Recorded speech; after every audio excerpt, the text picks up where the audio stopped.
Good day everyone, I am Mia Rosando from BSBA HR3H.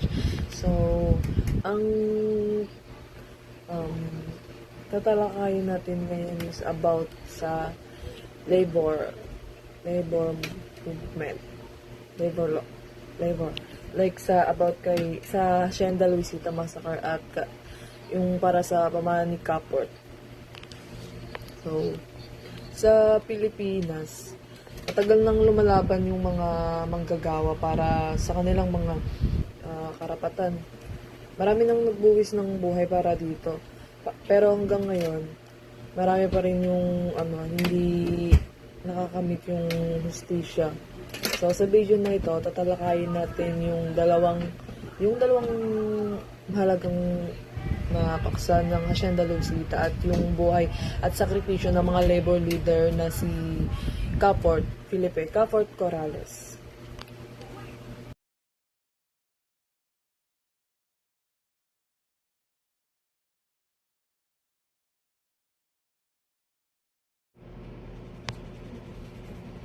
So talakayin natin yung insidente sa paglabag sa karapatan ng manggagawa sa Hacienda Luisita Massacre.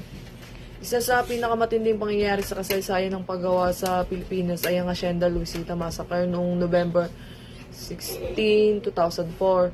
Ito ay isang parang war, labanan para sa makatarungang sahod at karapatan sa lupa. So ano nga po ba yung mga sanhi ng mga insidente? So, dati, matagal nang humihingi talaga ng makatarungang sahod at lupa yung mga manggagawa sa Hacienda Luisita. Ang mga union ng manggagawa na Katlu at Olwu ay nagprotesta matapos mabigo ang negosasyon nila sa management. Tapos yung ugat ng problema ay yung stock distribution option na pumigil sa kanila na magkaroon ng sariling lupa. Kaya sobrang gulo dati, nabaltaan ko yun nung bata pa ako. So, yung pangunahing pangyayari na nangyari nung time na yon is maraming manggagawa, libo-libong manggagawa yung nagwelga, talagang sikat sila sa balita talaga sila nagwelga sila para sa mas magandang sahod at pagbabahagi ng lupa. Tapos yung protestang yon nauwi siya sa marahas na away ng may barilan ng mga pulis at militar. Tapos may 7 manggagawa ang namatay at marami yung nasugatan.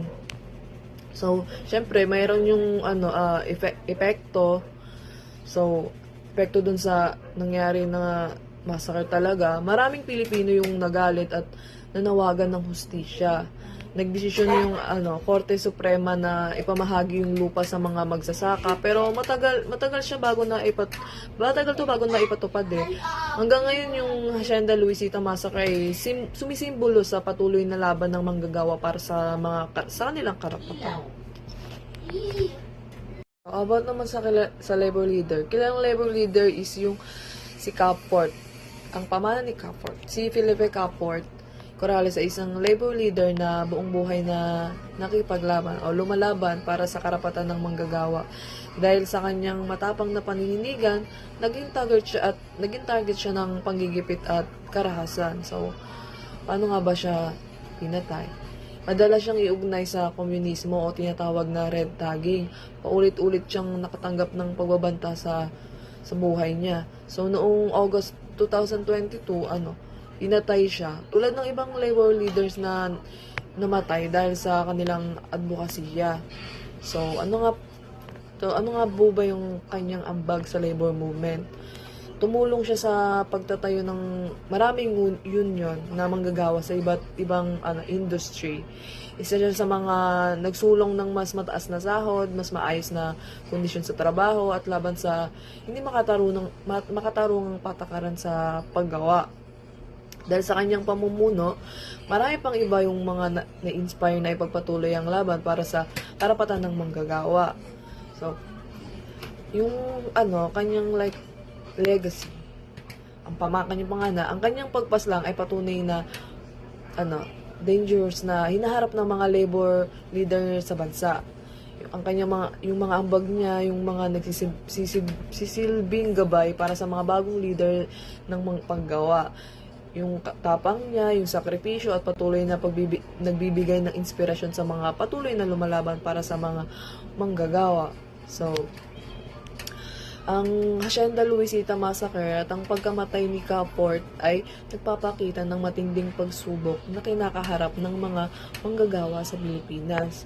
Ang mga pangyayaring ito ay nagpapaalala sa atin ng mga sakripisyong ginawa ng ating mga labor leaders. Kailangan nating ipagpatuloy yung laban, ipanawagan o yan yung pagbabago at siguruhing hindi masayang yung kanilang pinaglaban. So, mabuhay ang manggagawang Pilipino.